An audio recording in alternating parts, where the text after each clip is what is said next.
یا نبی آپ کی مہکتی ہوئی فضاؤں کو سلام، آپ کو آپ کی یار کو سلام، سیاہ چہرے کو روشن کرنے والے کو سلام، آخری ساز میں آنے والے کو سلام، یا نبی آپ کی مہکتی ہوئی فضاؤں کو سلام،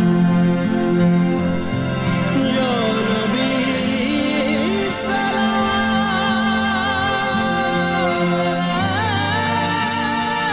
علیکم، یا نبی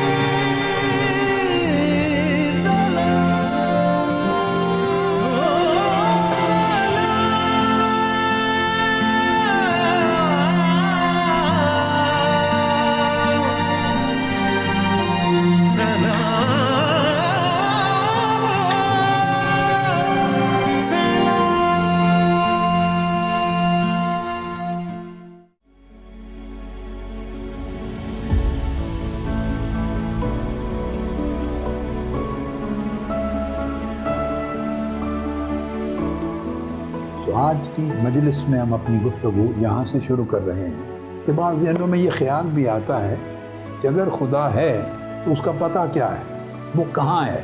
اب اس ایک سوال سے ہم آج کی نشست کا آغاز کر رہے ہیں۔ قرآن مجید کی آیت اسے پڑھ کے سنائی گئی، دکھائی گئی، ترجمہ بتایا گیا۔ ڈاکٹر مورس بیوکین اسی وقت کھڑا ہو گیا اور اپنے جذبات کو قابو میں لائے بغیر کھڑے ہو کے اس نے کہا اشہد ان لا الہ الا اللہ و اشہد ان محمد رسول اللہ، کلمہ پڑھ کے مسلمان ہو۔ اس نے کہا مجھے قرآن مجید کی اس آیت نے خبر دی کہ اسلام سچا مذہب ہے، قرآن کی اس آیت نے خبر دی کہ محمد مصطفیٰ صلی اللہ علیہ وسلم اللہ کے سچے رسول ہیں۔ 1978 میں ایک شخص تھے پروفیسر گیری ملر، یہ نامور کرسچن اسکالر تھے۔ اس نے ریسرچ شروع کی کہ میں قرآن مجید میں سے غلطیاں نکالوں، کہ قرآن مجید میں سے مسٹیکس نکالوں، ایررز نکالوں، کہاں کہاں کوئی تضاد ہے، کوئی سائنٹیفک ایرر ہے، سائنسی غلطی ہے، کوئی مسٹیک ہے، کوئی ایسی حقیقت بیان کی گئی ہے جو غلط ثابت ہو گئی ہو، تو قرآن مجید میں سے خدا نخواستہ ہسٹوریکل، تاریخی، سائنسی، علمی غلطیاں نکالنے کے لیے اس نے ریسرچ شروع کی۔ قرآن مجید کو غلط ثابت کرنے کے لیے معاذ اللہ ریسرچ شروع کی، اور ریسرچ کے اینڈ پر قرآن مجید کو سچا مان لیا۔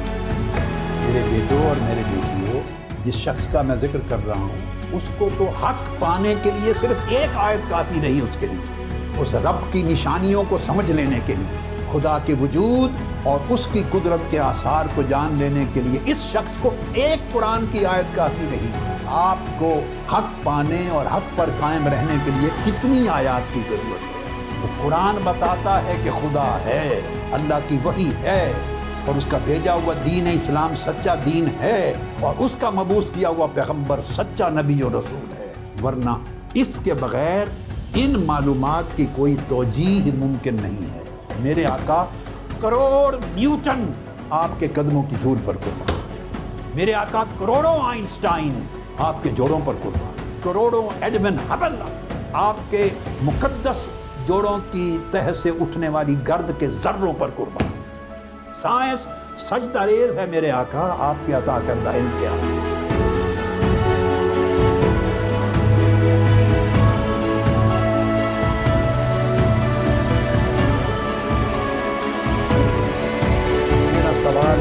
بیٹوں اور بیٹیوں سے پوچھئے ان لوگوں سے جو یہ مغالطہ پیدا کر رہے ہیں کہ خدا ہے تو کہاں ہے؟ خدا یہاں ہے، خدا یہاں ہے قرآن میں۔ وہ پوچھتے ہیں خدا کا پتہ کیا ہے؟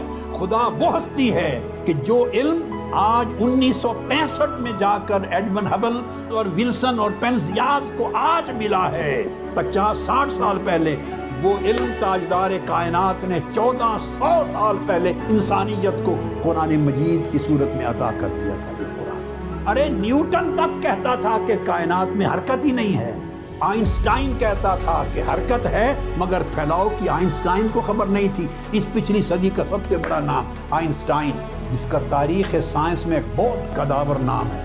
1922 سے تحقیق شروع ہوئی، 1922 سے، اور 1965 میں جا کے ختم ہوئی، جس پر دنیا نے نوبل پرائز دیا 1975 میں ان کو، کہ انہوں نے ثابت کر دیا ہے 50 سال کی تحقیق میں کہ کائنات پھیل رہی ہے۔ ارے ان کو تو نوبل پرائز مل گیا کائنات کے پھیلاؤ کو دریافت کرنے پر، مگر سوچیں میرے بیٹے بیٹیوں، آپ یہ پرائز اور انعام اللہ کی بارگاہ سے کب لیں گے جب قرآن بتا رہا ہے 14 صدیاں قبل کہ ہم اس کائنات کو پھیلاتے چلے جا رہے ہیں۔ ارے سوچنے کی بات ہے، آپ حق کی تلاش کے لیے ان لوگوں کے پاس جاتے ہیں جنہیں نہ خدا کی خبر نہ اپنی خبر۔ میرے بیٹوں بیٹیوں، سچ ان سے ملے گا جن کا سچ خود گم ہو گیا ہے۔ سائنس سے پوچھو کم سے کم، اگر کچھ نشانیاں لینی ہیں جو سائنس آج کنفرم کرتی ہے کہ انسانی جسم 360 جوڑوں پر قائم ہے، کس نے تاجدار کائنات صلی اللہ علیہ وآلہ وسلم کو بتایا تھا؟ کس نے وحی فرمائی تھی؟ یہ علم کس نے حضور کو عطا کیا تھا جو 1400 سال قبل ڈکلیئر کر گئے کہ انسان کا جسم 360 ہڈیوں کے جوڑوں پر قائم ہے، جوائنٹس پر؟ کہ سائنس آج موجودہ صدی میں جو 2025 کی یہ صدی جا رہی ہے، سائنس ہمیں کنفرم کر کے آج بتا رہی ہے، پچھلی صدی تک 340 کے قریب کہتی تھی، پھر 350 کے لگ بھگ کہتی تھی، آج 360 کہتی ہے۔ تاجدار کائنات 1400 سال پہلے بتا گئے کہ 360 جوڑ ہیں۔ اگر خدا نہ ہوتا تو مصطفیٰ کو علم کس نے دیا ہوتا؟ اگر اللہ حق اور سچ نہ ہو تو پھر اللہ کے رسول کو یہ علم کس نے دیا؟ اگر اسلام کا مذہب اور دین سچ نہ ہو تو علم کس نے دیا؟ اگر حدیث نبوی سچ نہ ہو اور قرآن سچ نہ ہو تو علم کس طرح آیا، جس کو سائنس آج تک جھٹلا نہیں سکی، بلکہ لمحہ بلمحہ سائنس جوں جوں ترقی کرتی ہے وہ در مصطفیٰ پہ سجدہ ریز ہوتی چلی جاتی ہے، حضور کی بتائی ہوئی حقیقتوں کی تصدیق کرتی ہے۔ سیلوٹ کرتا ہوں آقا علیہ السلام، آپ کی نبوت اور رسالت کو، آقا آپ کے عطا کردہ دین کو، اور میرے مولا تیرے قرآن کو ہم سب سیلوٹ کرتے ہیں۔ ہم سجدہ ریز ہیں، ہم تیرے احسان کا بدلہ نہیں چکا سکتے کہ تو نے ہمیں اسلام کی دولت سے نوازا، تو نے ہمیں قرآن عطا کیا، تو نے ہمیں حدیث مصطفیٰ عطا کی، اور اس دین سے، اس پیغمبر سے جوڑا جس نے اپنے اس زمانے میں وہ حقائق بتائے جن کو دریافت کرنے میں انسان کو 14 صدیاں گزر گئیں۔ یا نبی آپ کی چاند